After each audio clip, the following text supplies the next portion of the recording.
end. And this is our 1 minute countdown. Ryan Van Duzer. I wish YouTube. Cool. Yeah. What's that, man? I wish YouTube was like Instagram, where you can pull from my audience and you go live. Yeah, that would be really cool. That's great. So yeah, we've got just 30 seconds. So will you please light my way and lead this old man's sleigh? I love it. I said, Rudolph, my friend. Yeah, we've got a shortened, little countdown here, and we've got SC tuning in, saying hi, Ryan. Never knows how this sleigh ride will end. My hair right. Rudolph, my man. SC says she's Satya, somebody you know. And that's it. We are live. We are live. What? Live? We're We're live. live? We're live. This is so cool. How's it going, buddy? Life is great. I've got my Santa hat on. This is an upgraded one, has a bell, so I'm very happy. That is fantastic. That's fantastic. Well, hey, thank you so much for doing this once again. It's always wonderful to connect with you, and even better to do it live like this. What's new and exciting? What's going on in your life? Well, I took a break from making toys up north in the North Pole to come down here and do this live video with you, John. So I got a break. But in Ryan's life, not Santa Ryan's life is really good. The most exciting thing is I have a new book, I wrote a book, and it's out, and it's crazy to actually say that out loud. So that's the biggest thing. And, it's been another beautiful year of, riding bikes around planet Earth and making videos and hopefully inspiring people to get outside.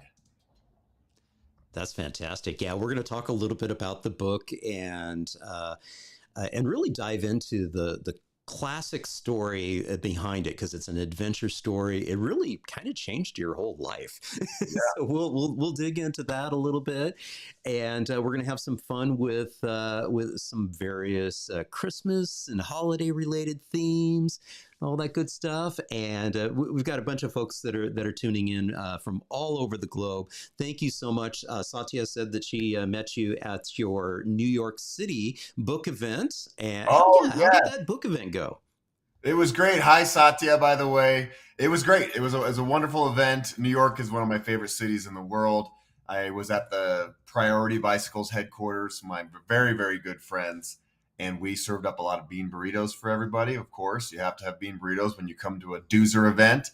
And it was just like bringing good people together. That's really what it was. People came from lots of different parts of the East Coast, not just New York City. Some people came from DC and Pennsylvania and Connecticut. So it was just a big group of bike-loving, wonderful humans. That's awesome. That's great.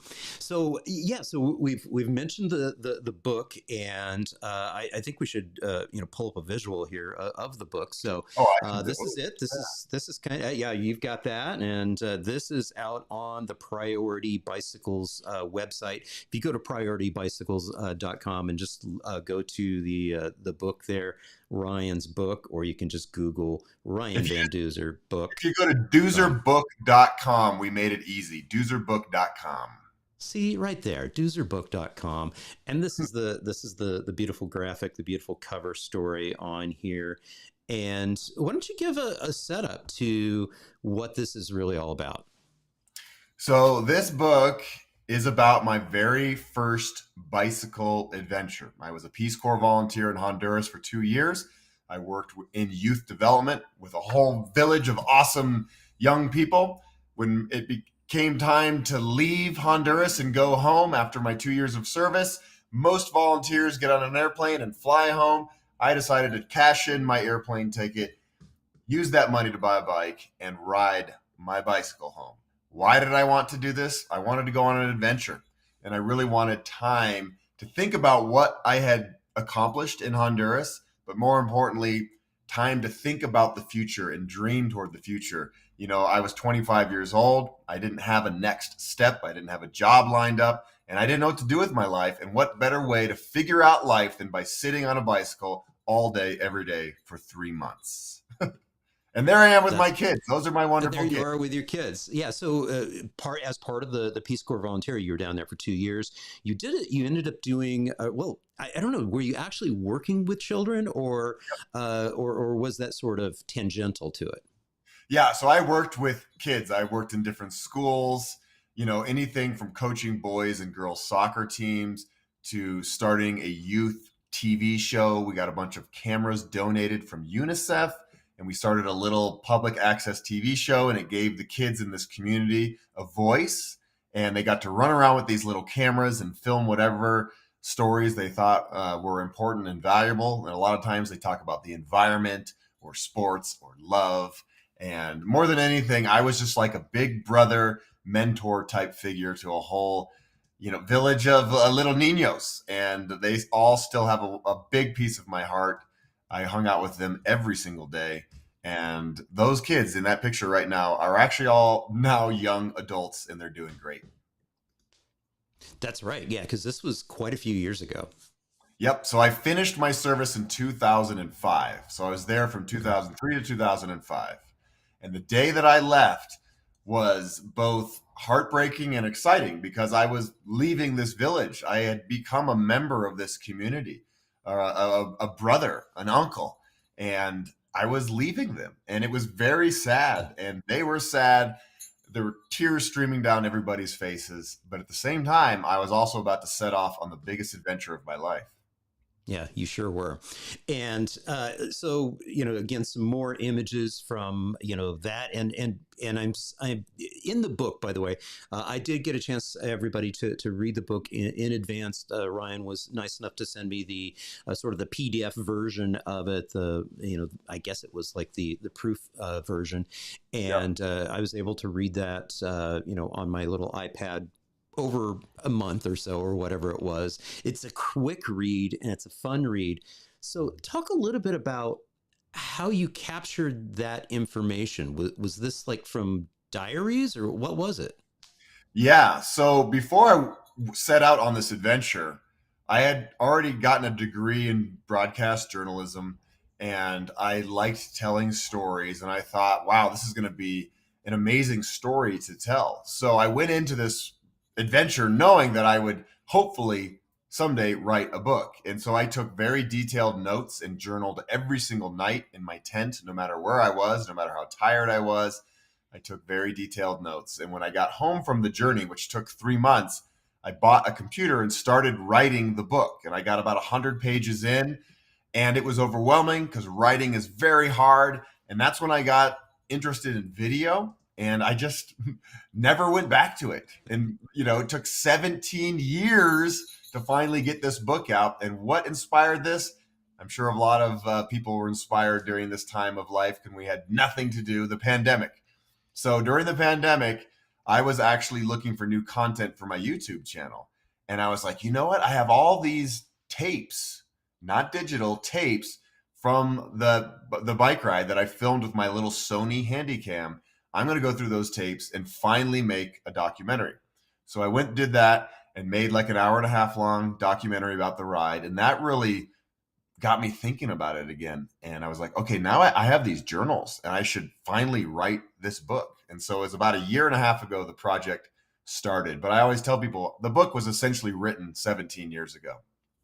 Fantastic. And we just got a message here from Bruce Wilson, who I think joined you at the book party there in Boulder. And he says he's about halfway through, or most of the way through the book. Fun and inspirational. Thank you Thank you, so much, Bruce. I Bruce. appreciate it. You don't have to say that, but if you really mean it, thank you.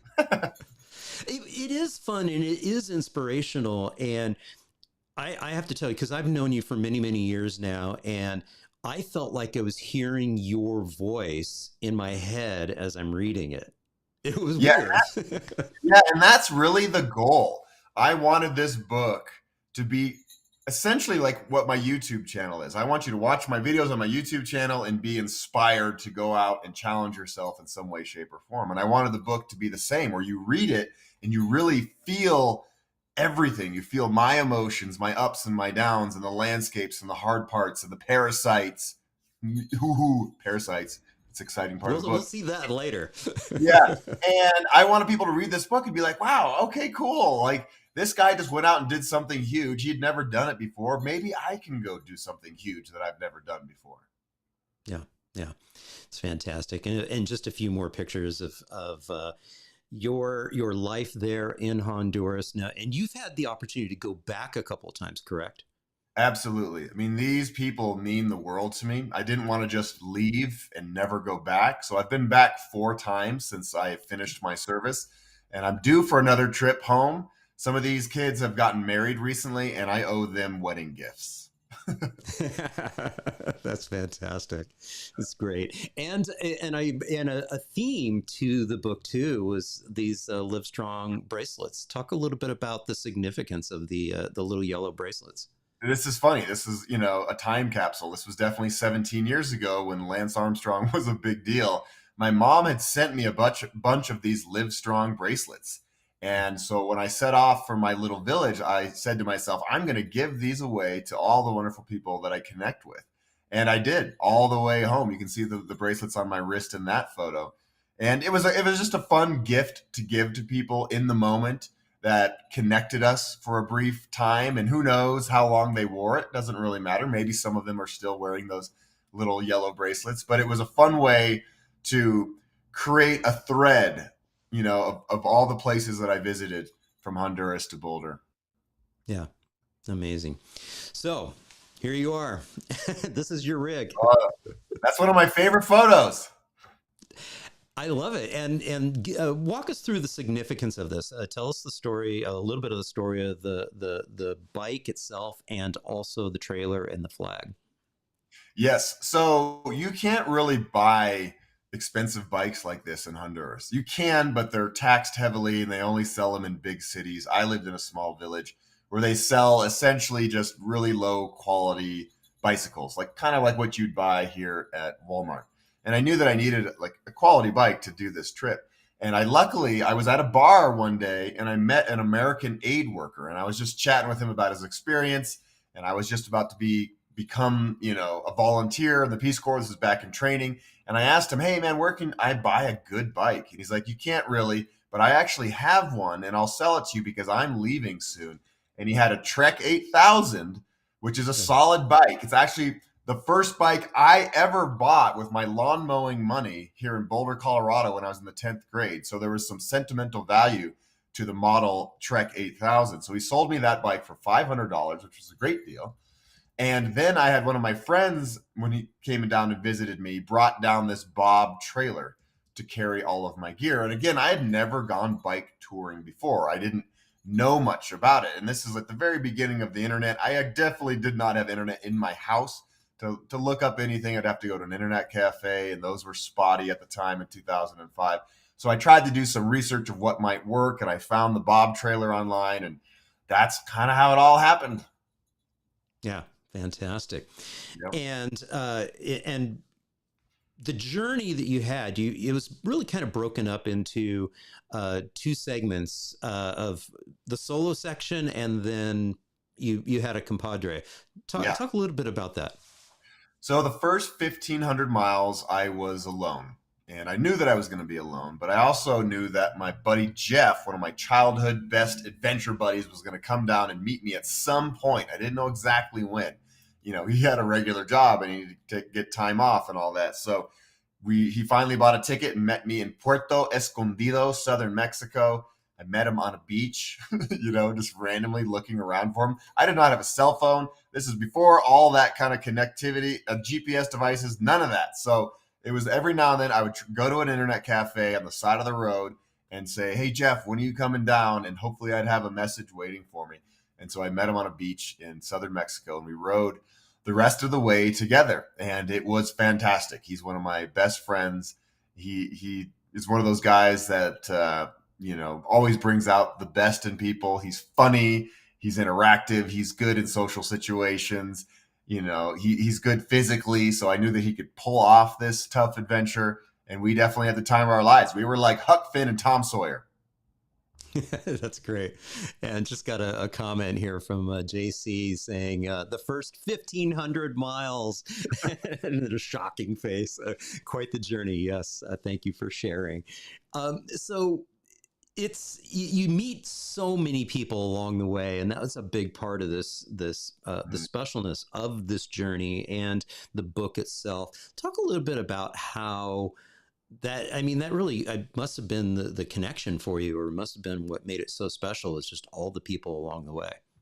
Yes, and that's always been my favorite part of traveling is connecting with people. I love seeing a beautiful sunrise over Machu Picchu and some of the wonderful places that I've had the privilege of seeing, but it's really the connections and the people all over the world.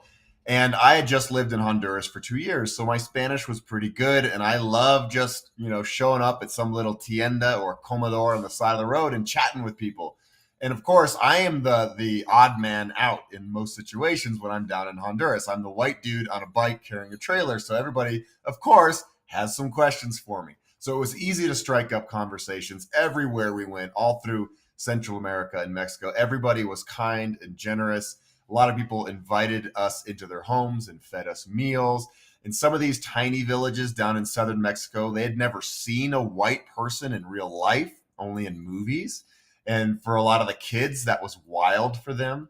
And a lot of these kids that I was meeting along the way really reminded me of the kids that I worked with in Honduras. And I've always, I have youthful energy. If you watch my videos, I connect easily with young people and have a blast. And I love just playing. I love playing with kids. I love playing with adults, whoever's game to, get a little goofy. And so, yeah, the entire way home, the magic of the ride really were the people. And again, before I set out on this ride, a lot of people warned me, oh, Mexico's so dangerous. Oh, Central America's so dangerous. Why are you doing this?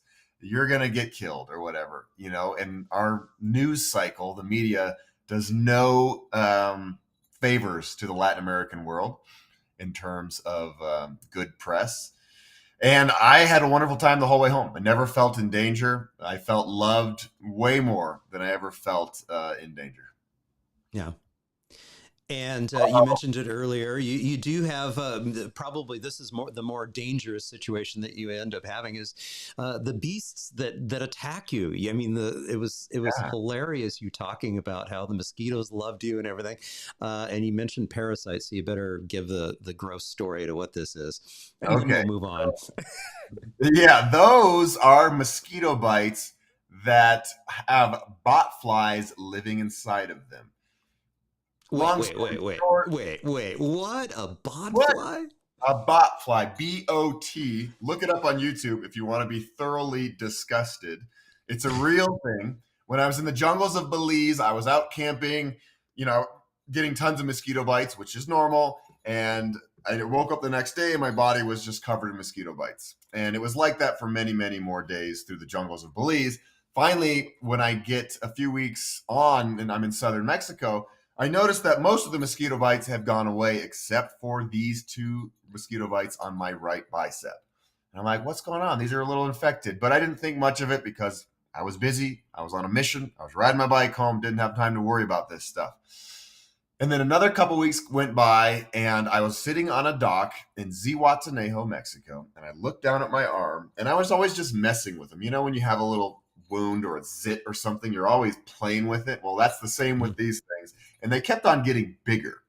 And I'm looking down at my arm, enjoying a beautiful sunset, and a little white, like wormy thing starts sticking its head out of the middle of the mosquito Oh, bite hole. gross. And I was like, oh my God, what is this? And I ran back to the hostel where I was staying, and we tried to, triage the situation. We poured tequila on it. We tried to warm up some tweezers with a match and get it really hot and try to burn them out. Nothing worked. Long story short, I carried these bot flies for many, many more miles. So really, we were a band of four: Ryan, Jeff, and two bot flies. Gosh, okay. Let's get And off the it's all in bot the book. flies. You can read about how the story ends in the book.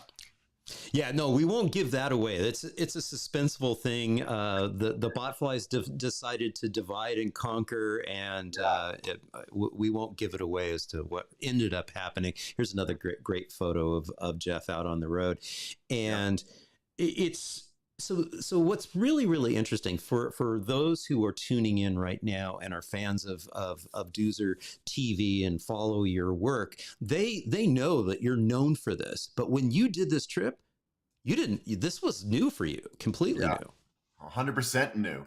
It was all new. I had been on one overnight bike trip in my life, and that was before I went to the Peace Corps. I rode my bike from Boulder to Winter Park up and over the mountains. So that's as much experience as I had. I had no idea about the gear that's necessary for this kind of stuff, or the physical, toll it would take on my body. I was riding through a hurricane in the Yucatan Peninsula and just getting hammered by winds and rains, and it was new, but that's what made it exciting. I mean, that's what adventure is all about. You really don't know what's going to happen, and that's what, in a weird way makes it fun but also scary. Yeah, yeah, and you did discuss it a little bit that it was a little strange too, being solo for the first half and then having Jeff, and there was a little bit of tension there. There were some positives to having a partner with you, and also some negative things to it. And why don't you address a little bit about that tension that exists without giving too much away in the book, but at the same time, it also sort of paves the way to your future career, and the fact that you do most of your stuff alone. Yeah. So I had been alone for 1,500 miles before meeting Jeff. And so I had my systems. I would wake up and get on my bike and hammer all day and do my thing. And when you do an adventure like this, when you share this with somebody, it's inherently difficult anyway. And then you have to take in account another person's needs, and maybe they want to take an hour long lunch and you want to keep riding, but they really need a break. And so you have to compromise. And so when I met up with Jeff, that was a little bit difficult for a while because we were just on different planes at that point. It took us a while to really sync up. And once we did sync up, it was we were a finely oiled machine. As far as this adventure leading to what I do now, I had no idea that this would lead to my career. I figured I was going to finish the Peace Corps, go on this grand adventure, have the time of my life, and then get a 9 to 5 normal job when I got home, right? But this adventure really instilled the adventure bug in me. I had never felt so alive in my life. Every day I woke up was so exciting and wonderful. Riding new places, seeing new things, making friends, practicing my Spanish, using my Sony video camera, trying to be a little creative and artsy. And when I got home, I was like, okay, I love this so much. How can I turn this into my life? How can I travel the world and tell stories for a living? And that's a much longer story, and there's an answer to that. But it's essentially been my life's work ever since that ride, to create a life doing what I love and creating content that brings value to the world. And the value I hope to bring is to inspire people to go out and challenge themselves. And so now I am living the dream. It's absolutely amazing. YouTube did not exist when I did this ride. The only way to be like a on-air personality was to work on TV. So when I first got home, my goals were to be like a travel channel TV host. And I dipped my foot in that area for a while. I was a host of a TV show here in Boulder. That's really where I got my start on public access TV, at the very, very bottom of the TV ladder, making no money at all. And here I am today with a thriving YouTube channel, and I absolutely, I couldn't be happier. Yeah, yeah, good stuff. And we've got a question here from Callum, and he's kind of asking a little bit about the tent and the size of the tent, and all of that. And yeah, these are kind of tiny tents because you need to pack them up. But Yeah. address that question. So that tent fits me pretty much. A thermarest, and me, a little bit of gear, and it rolls up to the size of a burrito, a big burrito or something.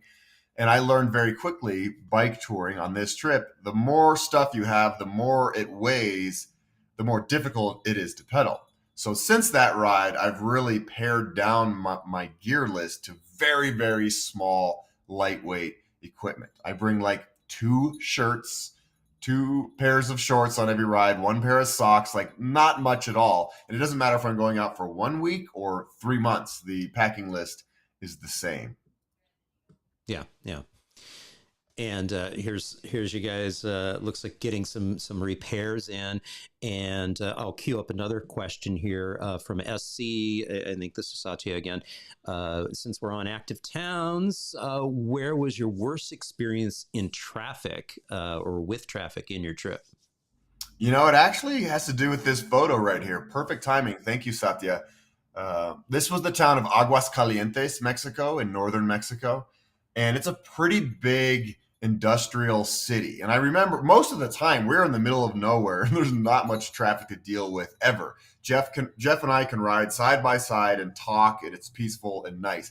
But whenever we went through cities, that's when things got stressful. And especially this city, Aguascalientes, it was just like wham, we're like fed right into this highway system, cars flying by, and it was a little difficult to say the least. But I will say that the Mexican drivers are very respectful. They always gave us plenty of room, as scary as it was, because I'm just in general scared of cars, driving past me. Mexican drivers are very cool. You want to know when things got really scary? When I crossed the border into El Paso. There's a lot of traffic there, and Americans don't really have as much patience. Americans a lot of times see cyclists or other pedestrians as a nuisance. And that was my first taste of this back in 2005. It's like, wow, okay, we are in danger on these roads, essentially. And a lot of times we rode interstates because in a weird way, they were more safe than like the other roads with no shoulders. Even though there was less traffic on the smaller roads with no shoulders, the traffic was right on you. On the interstates, you have a 10-foot wide shoulder. And so you can be way far to the right, far away from traffic. Even though there's semi trucks flying by, you have a kind of a force field between you and the cars. Yeah, yeah. That just sounds frightening to me. Yeah. Talk a little bit about the significance of the flags. So I love flags in general, and I realized pretty quickly on in the ride that I wanted to collect a flag from every country I went through. And of course, I started out with the Honduran flag, and a big part of my heart will always be with Honduras. I had a wonderful experience there. But I remember riding through Guatemala with the Honduran flag, and people were like, "Hey, man, why do you have the Honduran flag? Put the Guatemalan flag up there." So I'm like, "Oh, that's a good idea." So then I got the Guatemalan flag and put that up there. When I went through Belize, I got the Belizean flag, and then Mexico, and it kind of showed some pride. And the locals could see me and be like, "Right on, look at this white dude riding his bike in the middle of nowhere, and he's flying our flag." Yeah, yeah, that's fantastic. And you ran into all sorts of characters. Sure did. Look at these guys. So this is the town of Zacatecas, a beautiful colonial town in northern Mexico. And we were walking around one night. I was with my friend Jeff, and Mexico is full of street theater and payasos. That's the word for clowns. And these two guys were getting ready for their show. And we started talking to them, and they're like, "What is your deal? What's your story? Wait, what? You're riding your bikes to America? That's crazy." And they put us in their show. And this is actually in the book and in the video that I made. And they were really fun and playful. And this is back when President Bush was president. And I remember them like asking, no, I think I asked them about Bush or something. And they were like, "No, pinche Bush." They didn't like Bush, and they were singing the song about Presidente Bush. And it was just a lot of fun. And Mexicans are so playful and fun. I love them. Whenever I go to Mexico, and I go a lot, it's my favorite country, I have so much fun with the people. They just are always down to have a good time. Yeah, yeah. That is so funny and fun and exciting. Yep. And just some of the beautiful scenery that you're able to see. You're obviously up on a rooftop here, and you cover this in the book. This It's is a fun cool little situation. chapter. So this is Yeah. that same town. This is Zacatecas. And Hmm. we got to this town in like mid-November, and all the hostels were booked. I don't really know why, but they were. And so we go to this hostel, and they said we don't have any rooms in the hostel, but if you want, you can camp on the roof of the hostel. And Jeff and I looked at each other. We're like, of course, that's actually the better option than sleeping in a room, a bunk bed room with like 8 other backpackers. So they let us put our tents up on top of this hostel, and we stayed there, I think, 3 nights, and it was so fun. We woke up every morning to the sound of the church bells. And actually, this is a cool story. I did an adventure in Mexico in March of 2022, and I went through Zacatecas, and I went back to this hostel just to see if it was still around. And it indeed is, and the rooftop is still there. So I got to reminisce about these good times. Yeah, yeah. Have another question here from Bruce Wilson. He's asking, would you do something similar to this type of trip? Some 17 years later.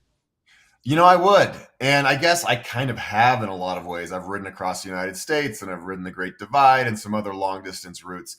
But I would love to retrace a lot of this adventure. I think it would be absolutely fantastic, just personally, to see how the world has changed down there, and to get Jeff on board to go back and do it again. Oh wow, yeah, like a I mean, redo. a redo, it's tough. Jeff has kids. Yeah, I'm busy, or 3 months to do this, so maybe we'd have to do it in sections. But yeah, this yeah. trip really is what inspired my life today, and so I would Right. love to go back. And I guess in March I retraced a few of my steps to a degree, and it just brings back so many vibrant memories. Yeah, yeah. I'm going to go back to the clowns because Callum RSB has a question here, and he says, "Now that you've mentioned the clowns, what was the scariest safety experience along the ride, or was it all quiet?" Uh, I get this question a lot, and we didn't really have any scary experiences. Like, not at all. We didn't have any, imposing characters, trying to rob us like the whole world warned us about. We didn't have any truck drivers trying to run us off the roads. I mean, the scariest thing for me, I think, was the hurricane in the Yucatan. I wasn't like in the hurricane getting like blown around, but I was at the tail end of it. So the rains were still extremely heavy, and that wore on me after a while, because it was day after day after day of just getting drenched by rain, riding through like 3 inches of rain in the shoulder of the roads. And I'll never forget, my fingers looked like I had jumped in a swimming pool. You know how they get all raisiny, wrinkled up?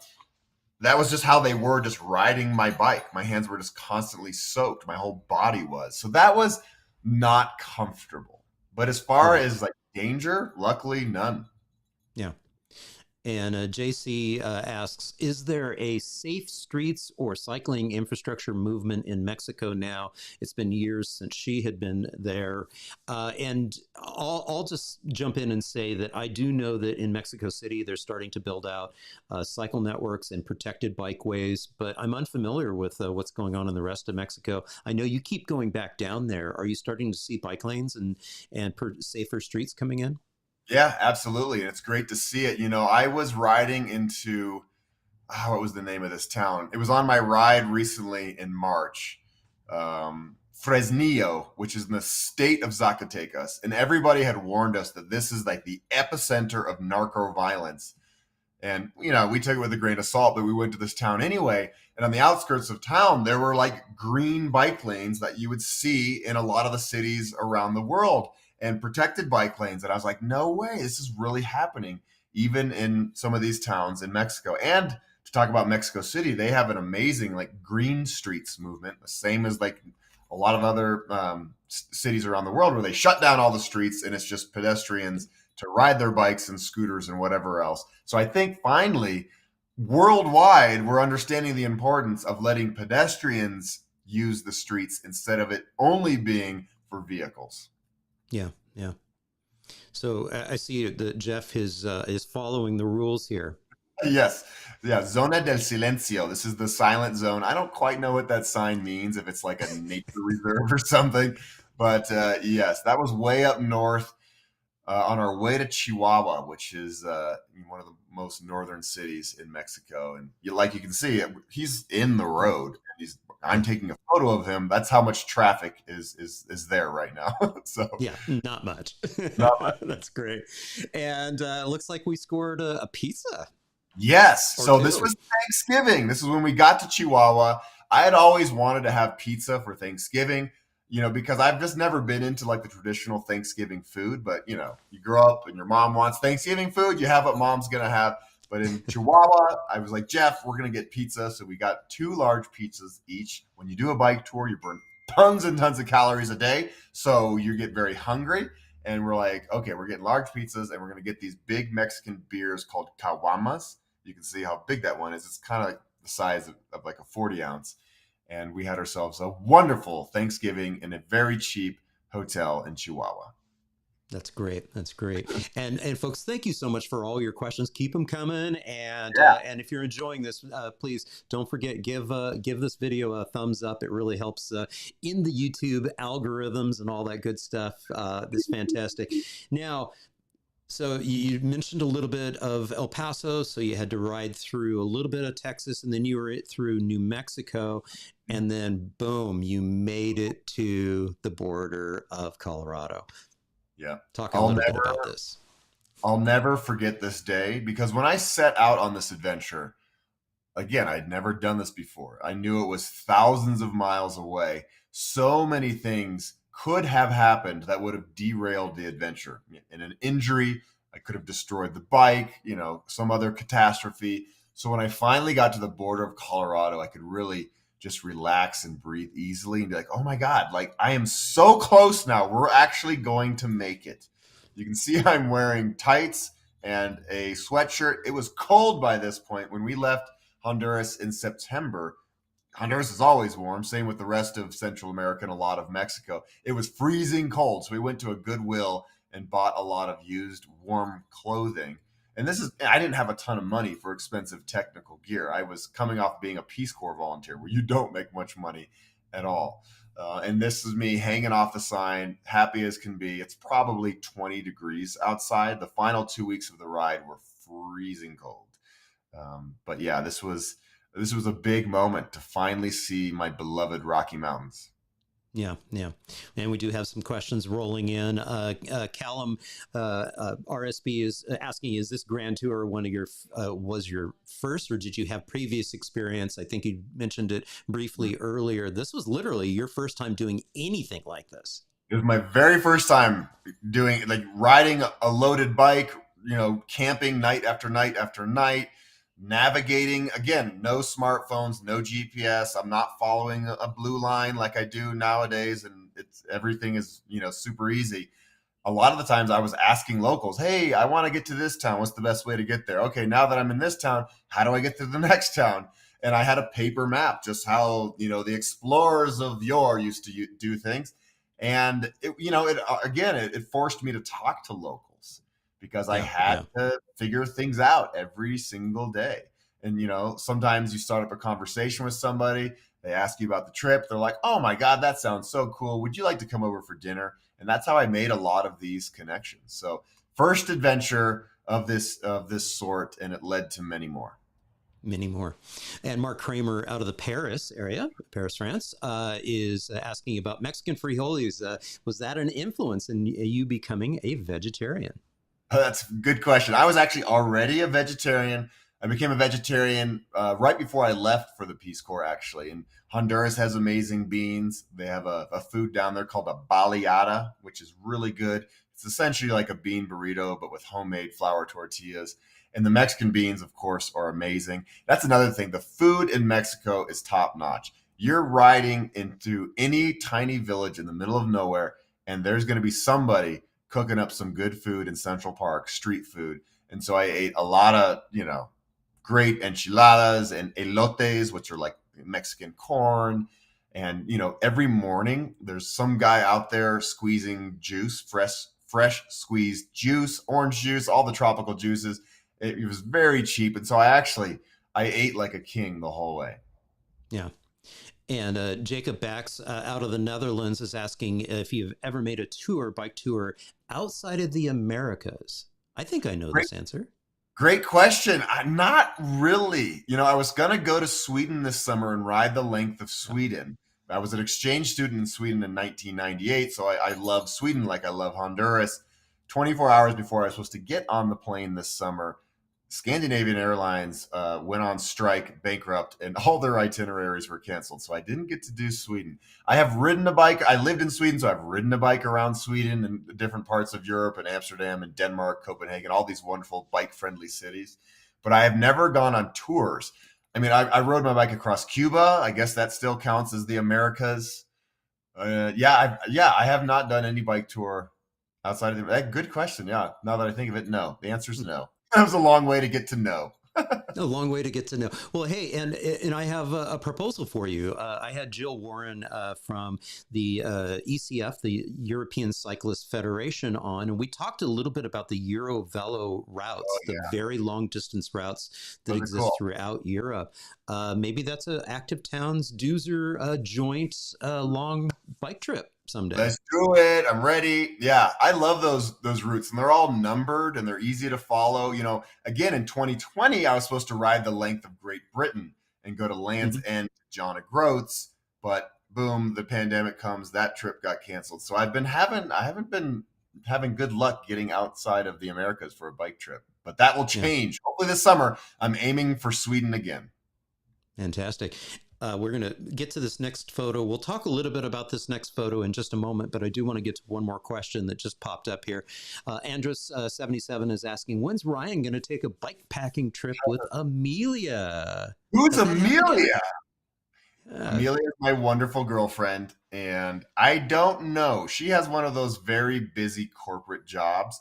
We did Ragbri together this summer, so that's a 7 day trip, 450 miles, and she loved it. And we've done a couple other short ones. We did the White Rim Trail together in Utah this fall, but she would definitely like to do something, and we will make it happen. But it's not going to be like a 2 month thing with Amelia unless she quits her job. yeah, yeah. And one more comment. It's not a question, but this is a bringing very exciting. Reminds me of my Peace Corps volunteer time. Togo, 82 to 85. That's Christopher No Miller. way. Thanks, That's so Christopher. cool, Christoph. That's cool. I Yeah, love meeting returned Peace Corps volunteers all over the United States and sometimes the world. We have a special bond because we know what we've all been through in some degree, even though we served in different countries. It's similar, in a lot of yeah, ways. Even though I was in Honduras and this gentleman was in Africa, it's we have a bond and it's special when you go yeah, out and you're young and you spend 2 years working in development, usually in the middle of nowhere. yeah. I feel that bond too with former exchange students. I was a Rotary Yeah, exchange student. You were an exchange student as well, and yeah. so it's a neat little club. Okay, what's the story behind this photo?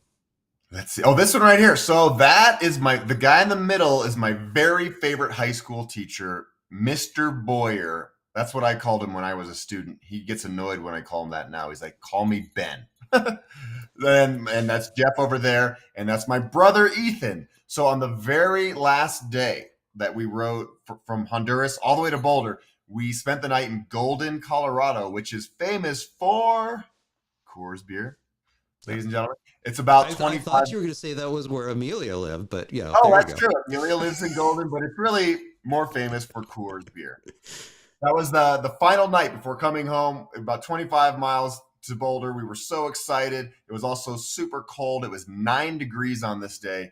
And Mr. Boyer and my brother Ethan took the bus down to Golden and met us, and they rode in with us together. And it's a moment I'll never forget. Finally, coming down Highway 93, looking at the Flatirons off to the left, beautiful morning light, bluebird, Colorado sky, and knowing, hey, I'm home. I did it. Not only was Yeah. I a Peace Corps volunteer for 2 years, I spent 3 months riding my bike home, and now I'm home. And it was an amazing feeling. One of the best days of my life. Yeah, yeah, good stuff. And Zoe says a shout out to Mr. Boyer, great teacher. Yes, he is. He Absolutely. is the best. And JC, shout out to Ragbri-ites, the home Mhm. state of Iowa. It's not totally flat as you ride across it. Why don't you explain Ragbri? I'm sure there's a few people tuning in that they don't know what that means. Ragbri is the most wonderful bike event in the world. That's how I put it. It's been going on. Next year is the 50th anniversary. It's the largest organized bike touring event in the world. There's about 20,000-ish people that ride their bikes across the entire state of Iowa from west to east. It takes 7 days. The route is usually about 450 miles. The route changes every year so that different cities can experience the fun. People camp out everywhere in the overnight towns. There's live music. I always tell people Ragbri is like a rolling county fair, and you really see the best of small town America. I have fallen deeply, madly in love with Iowa just because of this event. You see the best of humanity come out, and it's just charming. The Boy Scouts will be out having a fundraiser, selling lemonade, and then we'll have the Girl Scouts on the other side of the street selling brownies. And there's like a little band playing in a farm over here, and there's some slip and slides over there, and it's just pure joy for 7 days. It's always the final week of July. So that's Ragbri, and it stands for the Register's annual Great Bike Ride across Iowa. And the Register is the newspaper in Iowa. Yeah. And what I love about that experience, and you experience this in many of your other adventure videos, but it's amplified multiple times here, 10x easily, is just the number of people that recognize you or have come up to you and tell you stories about how your videos, how your channel has influenced them and inspired them. Talk a little bit about that, because that's something that's truly special for us content creators, is when we have that interaction with our audience. It really is. It's amazing and it's humbling, and I never really expected it to happen. When I first started on YouTube, my goal was to build a channel up big enough to the point where I could make a living. And I didn't really know what that number meant. And at the time, I was just making videos and putting them online, and I wasn't getting many views.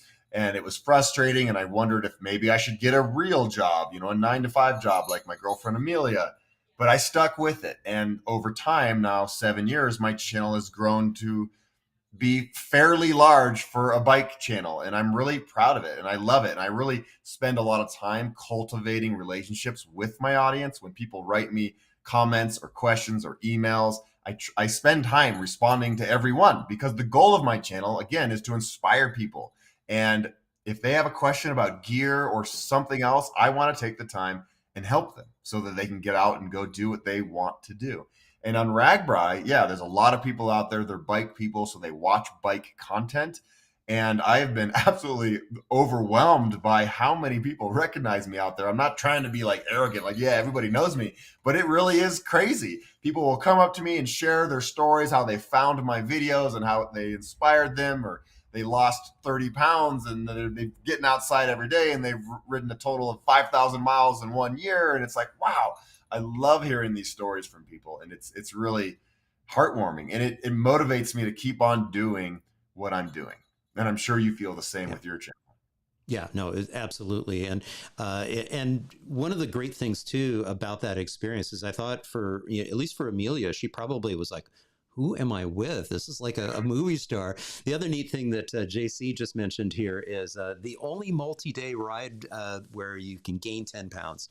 That is true, because there's a lot of amazing food. And I forgot I didn't mention this. So pie is something that's very famous during Ragbri. And there's a lot of pie bake sale fundraisers. And you can get all sorts of yummy pie everywhere you go. My favorite is the Amish pie. There's a pretty big Amish community in Iowa, and they make really good pie and homemade ice cream.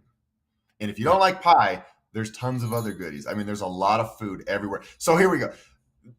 It's not just like you start in the morning and you ride all day and you get to your host city 70 miles later. You probably stop on your bicycle every 5 miles because there's some small town having a party. And then 10 miles after that, there's another small town having a party and serving food.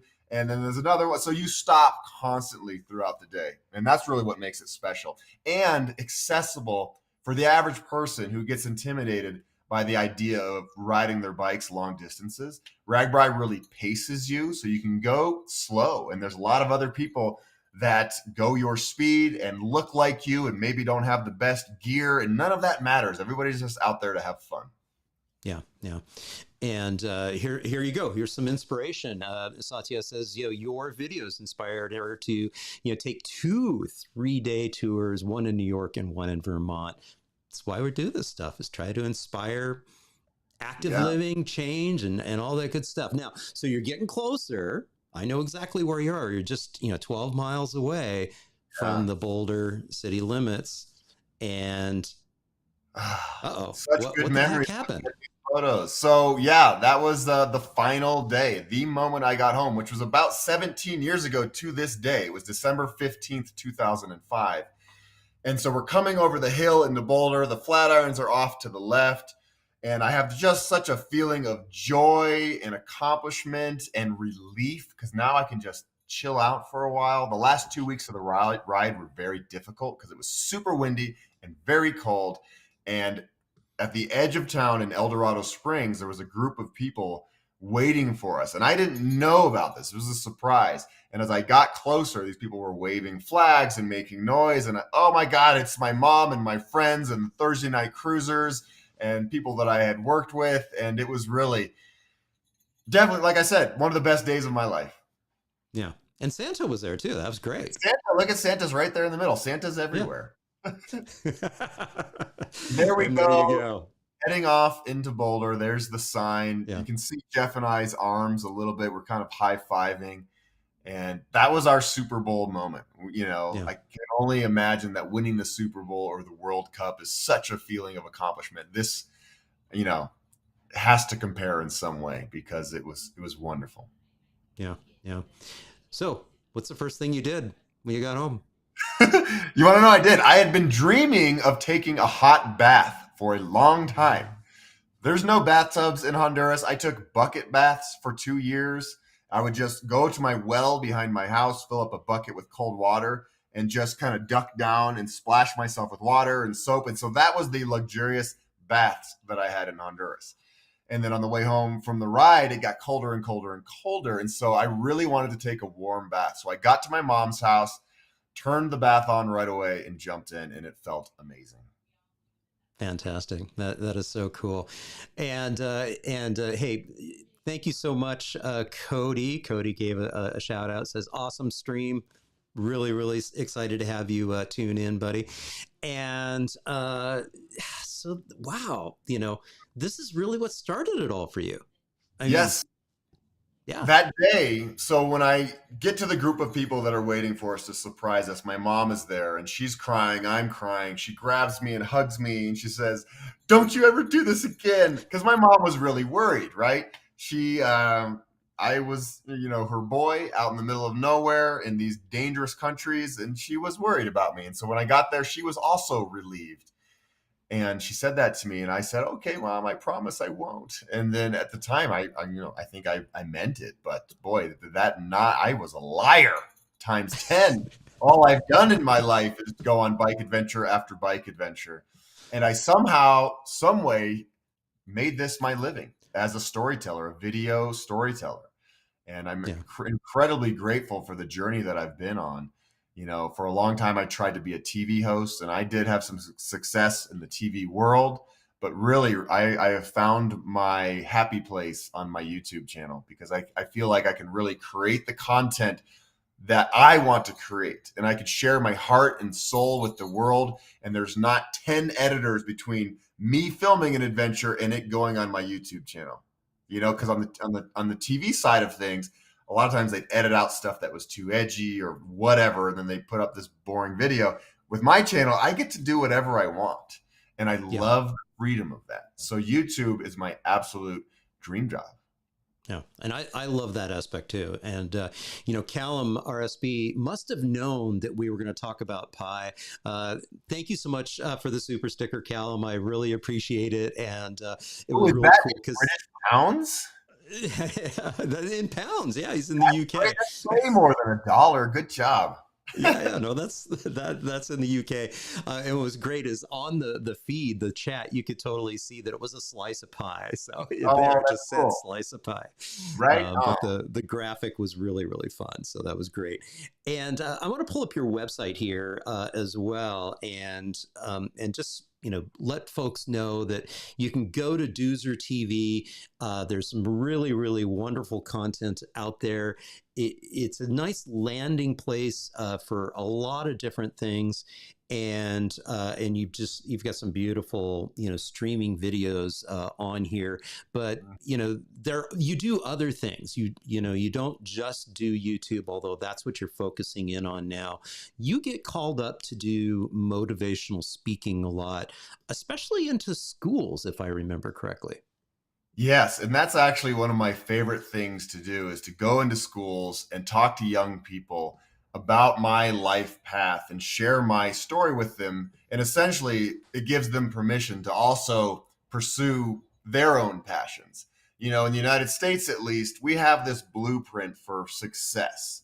It's get good grades, go to college, get a good job, have money, buy stuff, have a nice car. I mean, that's kind of like the American dream. It's never been my dream. And I go into the schools and I tell them about my journey. And a lot of my journey is service and giving back. That's why I joined the Peace Corps. And then I still do a lot of work here in Boulder, Colorado. So that's important to me. And also, being a creative, being somewhat artistic, we live in a day and age where a lot of creative people and artists don't have a place to go. They might get an art degree from college, but then they don't ever end up working in the world of art because it's just not practical. So they get a regular job or they can make a steady living. And I really like promoting alternate ways to live your life, a life of service, a life of giving back, but also a life of being true to yourself and true to your heart and doing what you love. Because when you do what you love, you're a much happier person, and it comes out in everything that you do, and it affects people and it inspires people, right? And so my goal is to create an army of young people to go out and do what they want to do in life and have a positive effect on this planet. Yeah, yeah.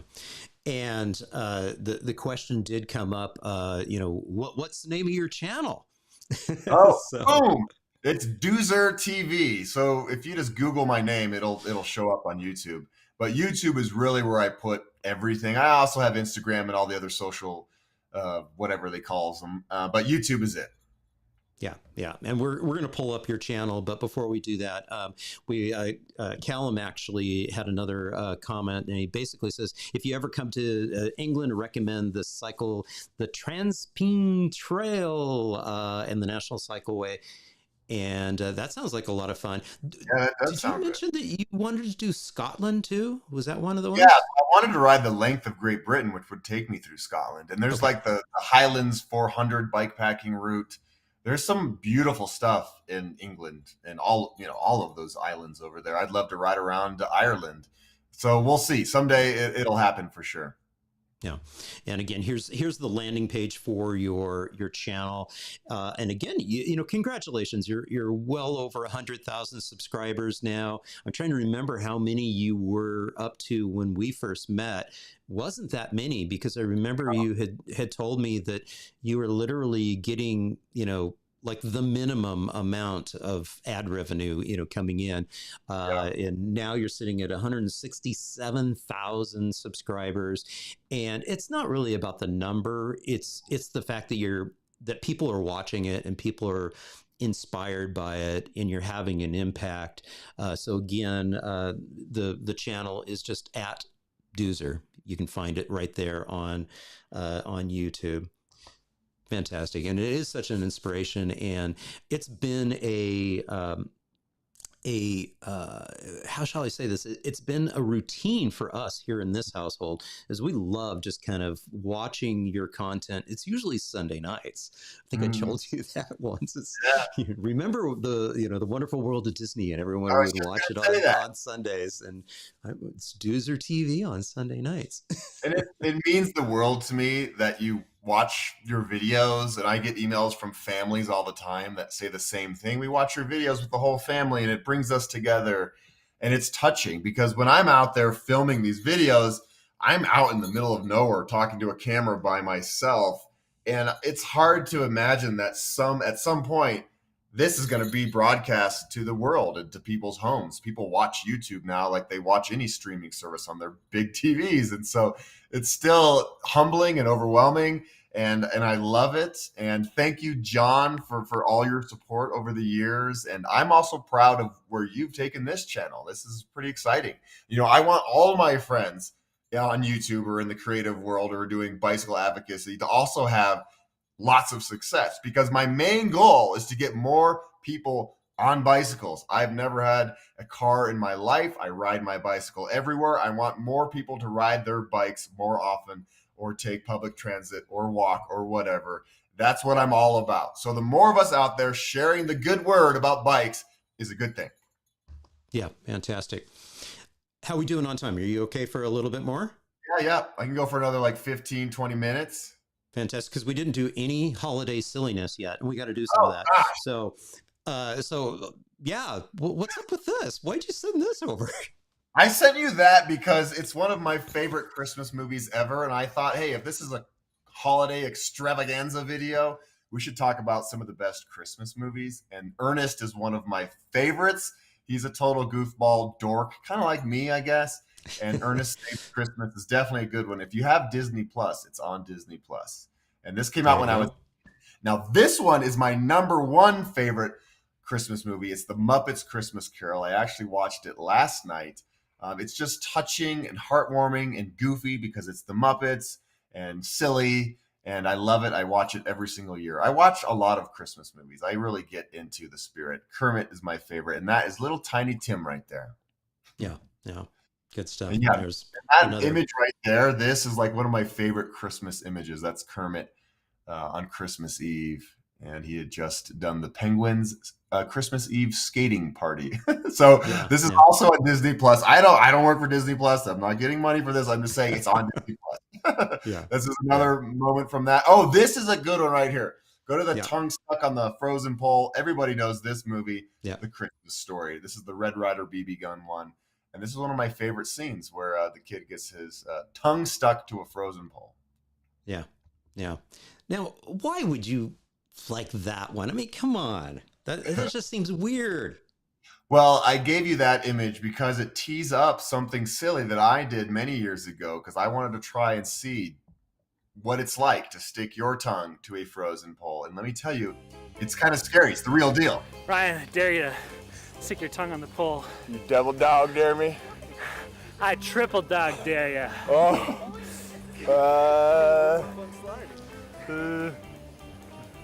Yeah, it's tough. Shit. I mean, It's not. Yeah, I can't get my tongue off here. It's completely stuck. Oh. You knucklehead. Yeah. It was really scary.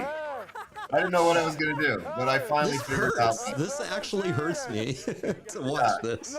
And the funniest part of this video is not me. It's my friend laughing his butt off at my video. That's Chris Jones, by the way, who works in transportation at the city of Boulder. Oh, wow. Yes, absolutely. That is so funny. We won't torture folks any longer with this, but I will include the link, the hyperlink in the show notes and in the video description. This is fantastic. Ryan, is there anything else? Really quickly, that video played on CNN because they did a montage many years ago about stupid people sticking their tongues to frozen poles, and I made the cut. So my mom is endlessly proud of me. I bet. Yeah. I mean, that's what really launched your career right there. That's it. On national TV. Yeah. Any final words, Ryan? What's new? What's coming up in the future for us? More of the same. I'm heading down to southern Mexico in a couple weeks to visit with my friend John and his wonderful dog Mira. If you watch my channel, you know those two. I'm going to do a little 2-week bike trip with them down in Mexico, my favorite country. And then, Ragbri this summer and Sweden and lots of other fun adventures. Stay tuned to my channel. I'm going to continue doing this as long as I can, promoting the book. We're going to do some sort of a book tour this spring, so stay tuned for those dates. Right now it's kind of the end of the year, and I love being home. I travel a lot, so this is like my 2 weeks where I'm always home every year between like Christmas and New Year's, and hanging out with family and friends and drinking hot chocolate and just being cozy. So that's what I'm doing right now. And thank you, my friend, for having me on. This has been a fun video today, but also I love this tradition that we're starting, and we will see you all next year for the Ryan and John Christmas Extravaganza. Yes, absolutely. Year 3, our third annual. And again, this is Ryan's channel. Get on over there to YouTube, subscribe to the channel if you're not already there. He also has a Patreon account, and those of us who are creating this content, we really do appreciate your support, your viewership, and sharing the content. And if you do have the ability to support us with $1 or $2 or whatever, it's every little bit helps, and it all adds up. Ryan, thank you so very much once again for joining me on the Active Towns channel and the holiday celebration, the Extravaganza live stream. Thank you, buddy. And thank you to everybody who watched this. You're awesome. Yay. Yay. All right, everybody. We'll see you later. Again, happy holidays to everyone. And remember, I do have another live stream coming up this coming Friday, interviewing the amazing Mayor John Botters from Emeryville, California. So we'll see you over there then. Yeah. All righty. Bye now. All right, let's actually hit the finish button. I don't know where it is. Let's get it. Oh, There it are is. we